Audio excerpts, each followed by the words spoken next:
सभी भक्तों को जय बाबा जयराम दास जी महाराज की जय। मैं मास्टर होशियार सिंह मेरे कैमरामैन साथी दीपक वर्मा के साथ मौजूद हूँ हमारे गांव के बहुत ही सम्मानित मुख्य अध्यापक पोस्ट रिटायरमेंट श्रीमान कैलाश जी शर्मा के पास आज बीजेआरडी स्टूडियो में। सर आपका बहुत बहुत स्वागत है। बहुत बहुत धन्यवाद होशियार सिंह। सर जैसा कि हम देख पा रहे हैं कि आने वाली जो 22 तारीख है उसके अंदर भगवान राम की जो प्राण प्रतिष्ठा का कार्यक्रम वो होने जा रहा है। तो इस अयोध्या के अंदर राम मंदिर बनाने के लिए कार सेवक जो कि एक श्रमदान करने की जो मुहिम थी उसके अंदर आप गए थे। तो आप हमारे दर्शकों को कार सेवकों के बारे में पूरी जानकारी यहाँ दें।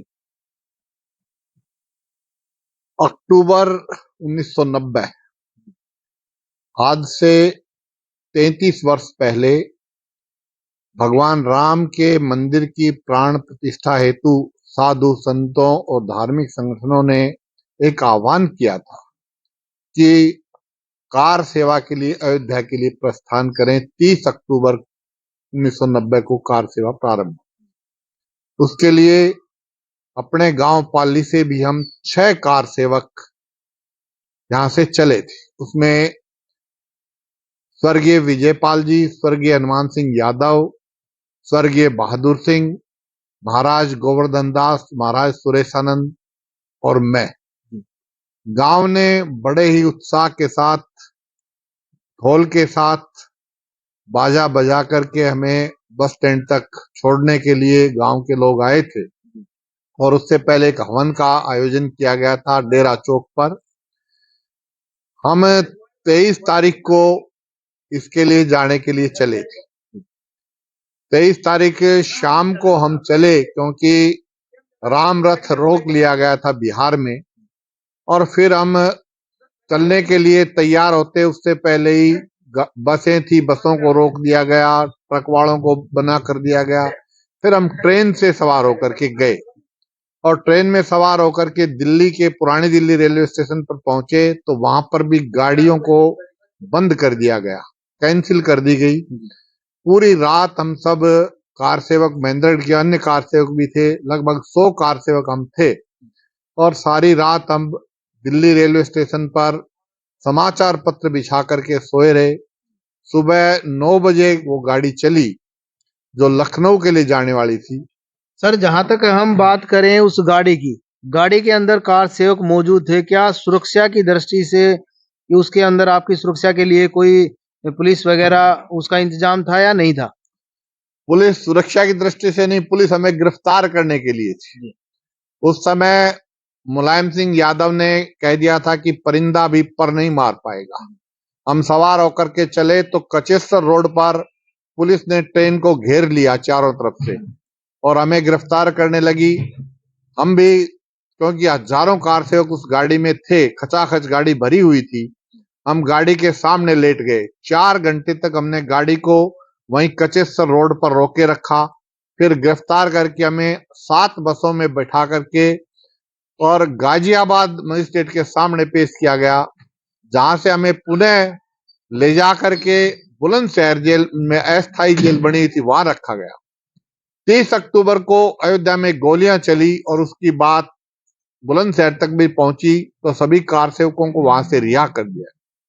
हम 31 अक्टूबर को फिर गाड़ी में सवार होकर के अयोध्या के लिए फिर प्रस्थान किया तो लखनऊ पहुंचे तो पुलिस ने फिर हमें घेर लिया और इस प्रकार से उस लखनऊ में वो रात बड़ी भयानक थी जब हम एक हॉस्पिटल के अंडरग्राउंड बेसमेंट में थे। बाहर से विधर्मियों ने उसको घेर रखा था और पुलिस उनको हटाने के लिए बार बार हवाई फायर कर रही थी। हमें भी बड़ा उस समय आतंक का सा माहौल था कि अब रात को क्या होने वाला है, क्योंकि हम उस जगह के लिए अपरिचित थे। लेकिन हमने किसी ने भी कार सेवक ने हौसला नहीं छोड़ा। सभी कार सेवक, उसमें हमारे पास 65 से 70 साल के राव विशंबर दयाल जी, पीरूराम जी नंबरदार, पालड़ी वाले छाजूराम जी, कन्हैयालाल जी बूचोली, ऐसे कार सेवक थे जो वृद्ध भी थे, लेकिन उन्होंने सबका हौसला बंधाए रखा और हम सब निडर होकर के उनका मुकाबला करने के लिए तैयार थे। लेकिन पुलिस दोनों के बीच में खड़ी रही और किसी प्रकार का टकराव नहीं हुआ। सर, जहाँ तक हम बात करें, आपने जो यहाँ से जाने की प्रक्रिया के बारे में बताया कि किस तरह से गए, आप वहाँ तक पहुँचे, तो ये कितने दिन का वो था, गैप था कि कितने दिन के अंदर ये सब कुछ हो पाया? ये 8 दिन तक इस प्रकार की स्थिति रही और होशियार सिंह जी उस समय केवल शारीरिक सरकार की परिस्थितियां विपरीत नहीं थी, मेरे लिए घर की परिस्थिति भी बड़ी विपरीत थी। मेरी माताजी की दोनों किडनियां फेल थी और मेरा मन अयोध्या जाने का था, लेकिन उनको ऐसा लगता था कि किसी भी समय वो स्वर्गवासी हो सकती हैं। लेकिन उन्होंने मेरा मन देख करके मुझे परमिशन दी कि आपको बेटा जाने की इच्छा है तो जाना चाहिए। और मैं परमात्मा का शुक्र मानता हूं कि उन मेरे आने के बाद भी 2 नवंबर को जब आए उसके बाद 1.5 महीने बाद माताजी स्वर्गवासी हुई और जो उन्होंने स्वप्न देखा था कि राम मंदिर बने, बेटा वहां कार सेवा के लिए जाए, वो स्वप्न अब पूरा हो रहा है। माताजी तो नहीं देख पा रही, लेकिन हमने कार सेवा की थी, हम इस स्वप्न को, ये जो स्वप्न हमने लिया था हमारी उम्र में देख रहे हैं। हमारे बुजुर्ग इसको नहीं देख पाए, 500 साल तक संघर्ष के बाद नहीं देख पाए, ऐसा अवसर हमारे जीवन में आ रहा है। ये बहुत ही हमारे लिए हर्ष का विषय है। सर, जैसा कि आप बता रहे हैं कि माताजी की दोनों किडनियाँ फेल थी, तो आप जब वहाँ गए तो आपको ज़रूर ये चिंता सता रही होगी कि पीछे माताजी को कुछ हो जाए, हैं? तो जब आप उस कार सेवा के बाद जब वापिस आए, तो आपको जब सकुशल माताजी मिली, तो कहीं आपके दिमाग में ये बात थी कि भगवान राम की तरफ से आपको कोई आशीर्वाद या माताजी को आशीर्वाद मिला है? ये तो भगवान की कृपा ही थी। उस समय फोन की कोई व्यवस्था नहीं थी, तो मैंने जैसे ही हम 3 तारीख रात को 2:30 बजे जब पाली बस स्टैंड पर उतरे तो एक व्यक्ति मुझे मिला। मैंने उसी से पूछा कि मेरी माताजी का क्या हाल है। उन्होंने कहा कि बीमार तो ज्यादा, ये सुना था मैंने, लेकिन अभी जिंदा है। तो बड़ी अपार हर्ष हुआ कि चलो दोनों काम हो गए, माताजी से भी मिलना हो जाएगा और राम के लिए कार सेवा भी कराए। सर, जहाँ तक कार सेवा की बात की जाए, आप मुख्य स्थान पर पहुँचे या पहुँचने के बाद आपने कुछ वहाँ पे किया, वो भी आप बताएं? उस समय कार सेवा के लिए जब गोलियां चल गई 30 तारीख को, साधु संतों ने 1 तारीख को वापसी का आह्वान कर दिया। हम वहां रास्ते में थे तब हमें कहा गया कि अभी, क्योंकि मुलायम सिंह की सरकार कार सेवकों पर वो दरिंदगी कर रही थी, जगह जगह गोलियां चलाई जा रही थी, कार सेवकों के साथ बड़ा भीषण व्यवहार किया जा रहा था। तो हमने ये सोच, सभी ने, ये भी आह्वान हो गया संगठन की तरफ से, धार्मिक लोगों की तरफ से, तो हम वहां से अयोध्या से कुछ मील दूर से वापिस चल पड़े। सर, जहाँ तक हम बात करें उस समय की, उस समय के माहौल को देखते हुए क्या आपको लग रहा था कि आने वाले समय में अयोध्या का जो राम मंदिर है वो बन पाएगा? उस समय जो ज्वार देखा था, जनता का जो समर्थन देखा था, उससे लगता था कि अब ये दिन दूर नहीं है। जो इसके बाद भी 33 साल लगे, ये सोचने का विषय है हिंदू समाज के लिए। उसके बाद तो ये लगता था कि कुछ ही दिनों के बाद मंदिर का निर्माण होगा, लेकिन 33 साल फिर भी लगे। एक समाज के लिए भी और विशेष रूप से अपने जो हिंदू समाज में जो इस तरह के लोग हैं जो अब भी ये कहते हैं कि मंदिर की आवश्यकता नहीं, ऐसे लोगों के प्रति समाज को क्या दृष्टिकोण अपनाना चाहिए, ये विषय देखने का है। क्योंकि इसी के कारण हम 33 साल, 500 वर्ष तो लेट हुए, लेकिन 33 साल और लेट हो गए। सर, जहाँ तक हम बात करें कार सेवा की, आपने कार सेवा में जाने के बाद विषम परिस्थितियों में, विकट परिस्थितियों में भी आपके अंदर ये जज़्बा था और आज उस जज़्बे का जो रिज़ल्ट है, वो जाकर के ना आज आया है।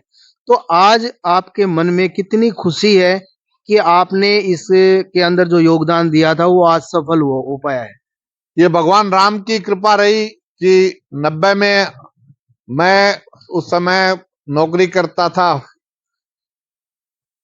टैक्स डिपार्टमेंट में, वो छोड़ करके गया था। उसके बाद अध्यापक लगा और प्रधानाचार्य के पद से रिटायर हुआ।